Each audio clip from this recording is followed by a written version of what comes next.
G'day, welcome back to the 40 channel.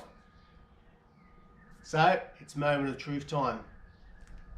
This will be the episode to see whether or not we can save the block, and if we can, then we'll move on to the head.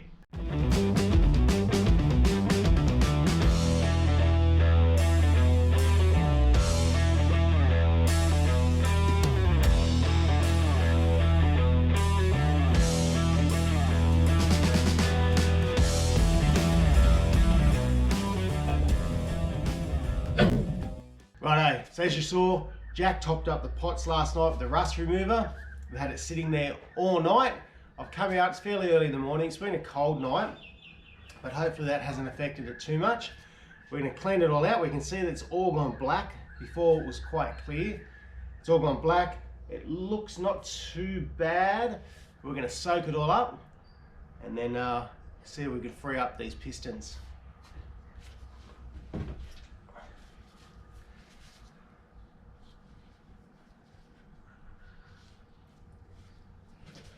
Another thing that's going to save me is that because it's only these two that got damaged, but the good thing was the position of these pistons was up quite high. Not quite top dead center, but not far from it, which means it's only the very top part of the bore that got a little bit of rust in it, where the rest of them, absolutely perfect condition.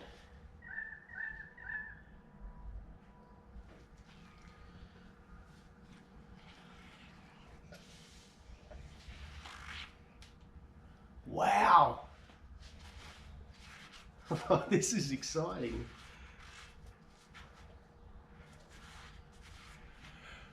I'm actually feeling a little bit bad now because I've left Jack in bed. It's 7 o'clock in the morning. I've come down here. Jack's still in bed. I just couldn't wait. Man. How's this one? Oh, this is amazing. Oh, check this out, hang on.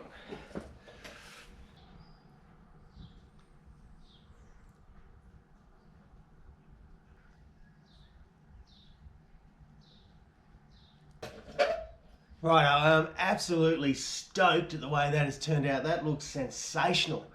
Man, I'm pretty excited actually, if you can't tell. Right, so all I'm going to do now, pour a little bit more R1 back in there, let that soak right down inside again. We'll leave that for a few hours. Then we're going to come back, get a little bit of block of timber, just try and tap them and see if we can start getting a bit of movement out of these. But I tell you what, I'm actually starting to feel confident.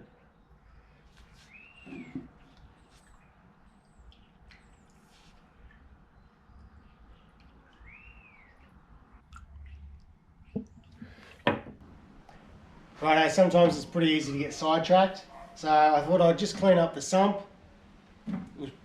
It was disgustingly dirty, it had big dents all through it, it was an absolute mess. So while I've got the R1 soaking in the block there on those pistons after we cleaned it all up with that rust remover, I thought, oh, I'll just spend you know, half an hour or so on this. Yeah, well 3 hours later, here we are. So I've pedal beat it all back to shape, cleaned it all up, and I found a crack right in this little corner right here. So we're going to drill a hole at the end of each crack, grind it out, re-weld it back up. We've inspected all the other welds over the entire thing. That's the only crack that's there. So not a good thing to have a crack in the sump.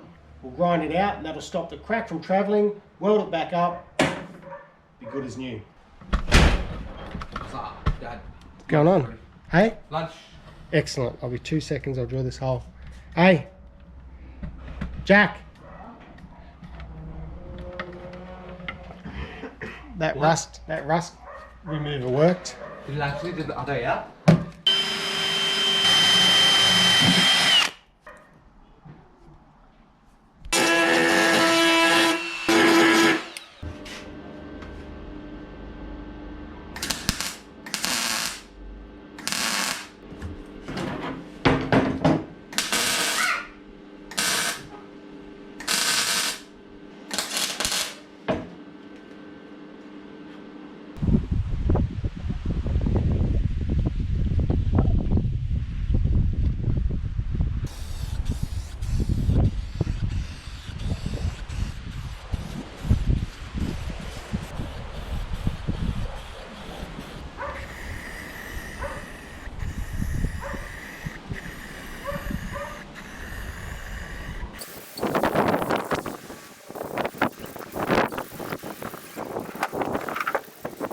So as you saw last week, Charlie had a ripper of a go of getting those valves out. Now she had the right idea, but it was a lot of fun. I thought we'd come back to this. It's been soaking in R1, and as one of the comments said, just hit it with a hammer. So that's what we're going to do.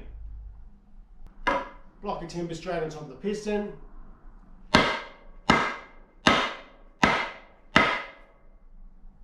It's moving.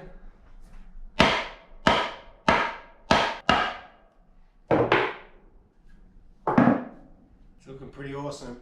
I've actually got a fair bit of movement, so we'll drop that piston down to about 80 mil. You see a bit of a build-up of crap here that should clean up pretty easily. Let's have a hit at this piston right here.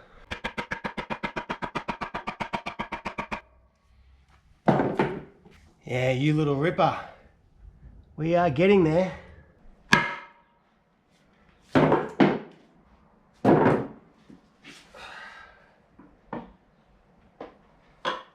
There we go.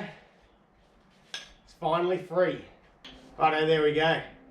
Both our stubborn pistons are out. They're in great condition. I actually was really expecting to find something damaged on them, but there is no damage at all. So I'd say what's happened is the motor's been turned off, sat out in the paddock with no bonnet on it, and it's just stayed there and seized up in that position with that bit of rust. And inside the bore, again, oh man, I am absolutely stoked.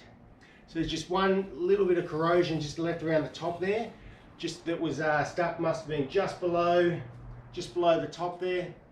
So that's going to be easy to clean up. There is no scores, there is no damage to these bores at all. I am absolutely blown away. I don't want to say too much yet because we've still got a fair bit to do.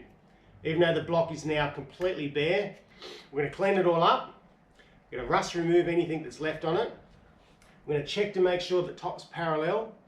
Then we're going to do some crack testing to it, both the block and the head.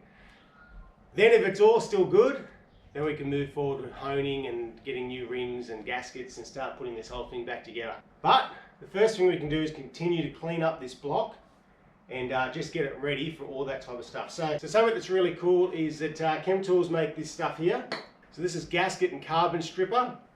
The cool thing is you just spray it on. It doesn't matter whether it's a cork or a rubber or a felt or a fiber gasket. It doesn't matter how long it's been there, how old it is, whether it's the old silicon residue, adhesive gaskets, whatever it is. Spray this stuff on. We'll let it soak over the whole motor. There's bits of gasket here. We've got old silicon rubbery adhesive gasket stuck on the front where the water pump was. A little bit of gasket down at the bottom where our cam gears and that stuff were. This will dissolve it all. It won't do any damage to any of the metal or the block whatsoever, and we'll be able to clean it all up. Then we'll be able to continue moving forward. So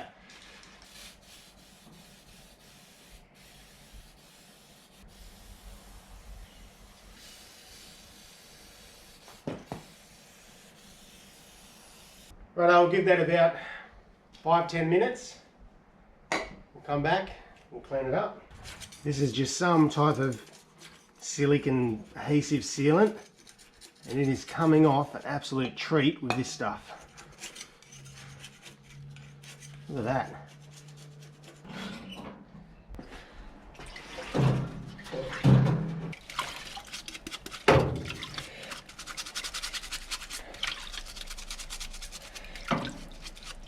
Right, so I've got the pistons out as you saw. Now the rings on here are pretty much bound right inside that piston, so we need to get those rings out. Cool thing is we're able to find some rings from actually down in Victoria, so that was really cool. So it's always nice to be able to find stuff here in Australia. Still wasn't able to find any of the gasket set, but I've ordered that from the States. We need to get these rings out so we can clean up in preparation for the new ones. Right, now to get the rings out, all I've got is I've got my little hook and scribe, a little 3mm pin punch, and a hammer. Scraper as well. Hopefully that'll be enough to get all these rings out, clean this piston up, and we can go put it with the others. Just going to find the end of the ring here. Okay, that one there is pried out pretty nicely actually. I've been soaking these pistons in that that parts washer. Right, that's okay. They can just break off as we go. Hopefully we can just sort of keep prying them out. So our 3mm pin punch, this is where this will come in handy. We'll just sort of tap that out.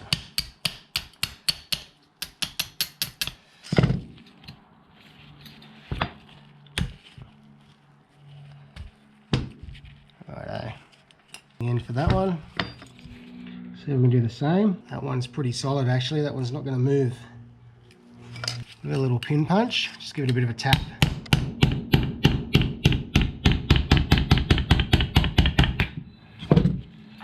Well, you can see by doing that, we're starting to pull that ring out.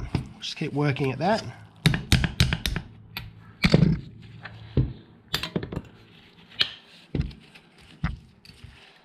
Just work our way all the way around.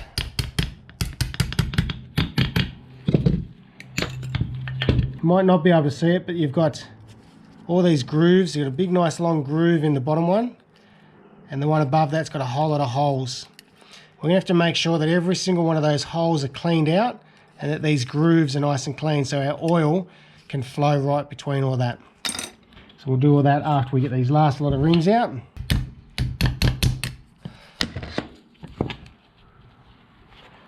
Looks like we're going to be getting it out in pieces. Will really take some time to clean out those ring grooves. That's all out. We just need to give all this a really, really good clean up now. It's where we can just get in with the scriber.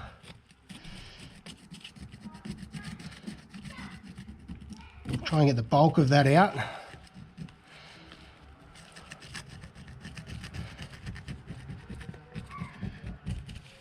Take your time, we don't want to damage the piston at all. Alright, so I've just got one of the broken rings and I've just sharpened a bit of a point on it. So hopefully we can use that. Just try and clean this out a bit.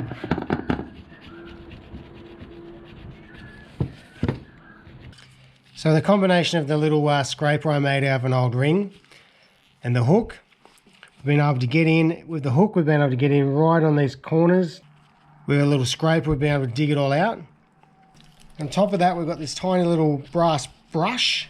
You can get right in there with that little brass brush. Really clean those grooves out. To be honest, I've spent nearly an hour just cleaning these grooves out, just to get them back to a nice clean finish. And this is my gauge. So I've just got a ring I pulled off one of the other pistons, and this is my go gauge. So if that can move around there freely, which it doesn't, it gets a bit stuck just there, I know that I've got a bit more build up to clean up inside of that. So it's a bit of a slow process, this one, but if we want a nice smooth running motor, this will pay off in the end.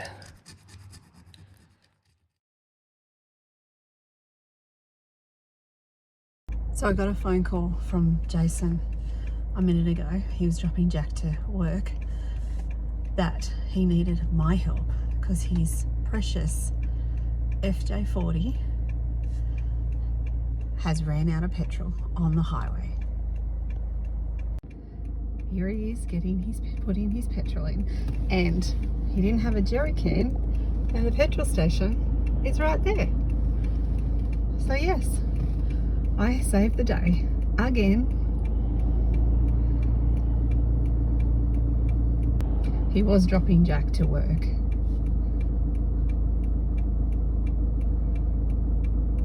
Now let's see if this works.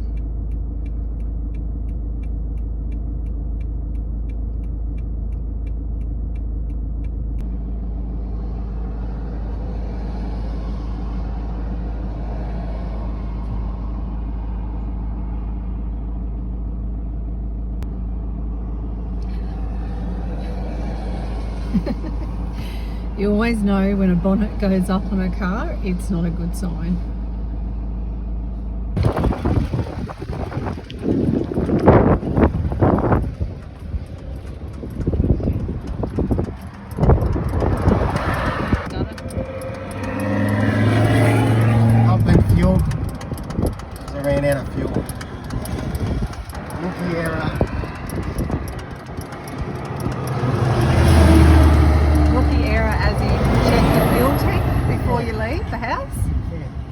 check the fuel gauge. I thought I had enough to get to the fuel station.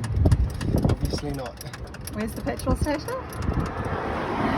About 50 metres across the road.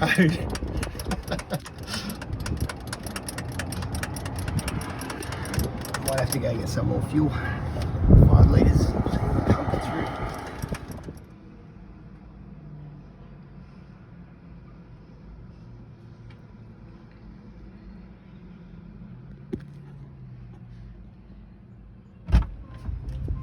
I don't even have my credit card.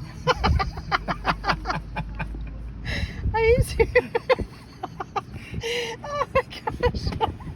Can you pay for my fuel? I'm sorry.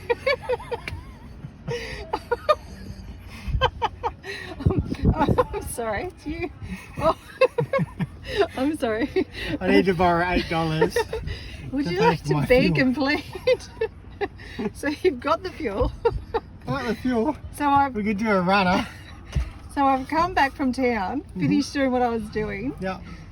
to pick you up, to get you a jerry can, to get your fuel, Yep. and now you haven't even got a credit card to pay for your fuel. Do you even know my PIN number to the credit card? No, I'm hoping I can just tap it. Look how many cards you got. How come I only get one and you've got like hundreds? It's that one there. Hopefully we can do tap. Oh dear, oh dear. How'd you go? Excellent. I paid for your fuel again? Yeah, I owe $8 now. I remember you pretending to break down and be out of fuel when we were 16, 17. It's the only way I could get you to come and help me. Come and be with me. Okay, so I remember a time when Jason was 17 and I was only 16, and we went to a place called Flat Rocks, and Jason told me we ran out of petrol at Flat Rocks. We didn't. It was just a way for him to get us to Flat Rocks and stay longer, because a miracle happened and the car started and we drove home. Unfortunately, we really have run out of petrol this time.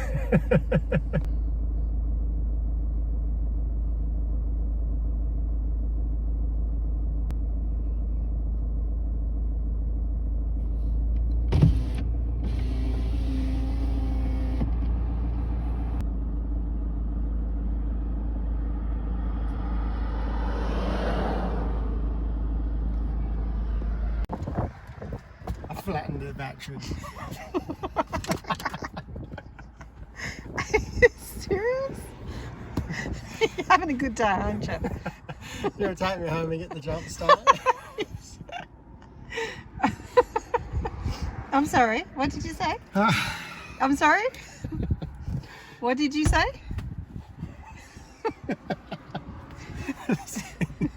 What did you say? Excuse me, darling wife. You want to take me home so I can go get the jump starter back? I turned it over too many times and I didn't bleed the line the first time, so I flattened the battery.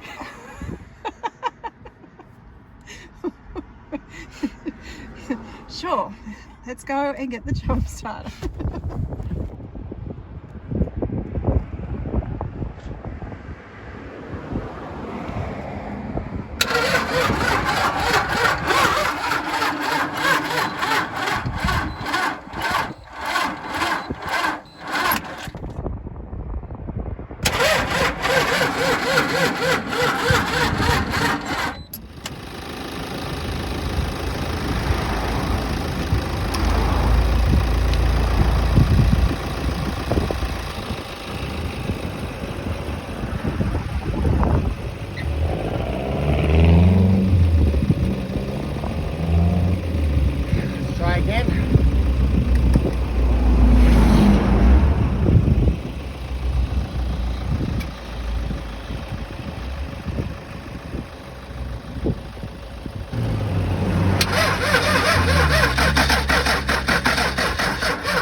Thanks, wife.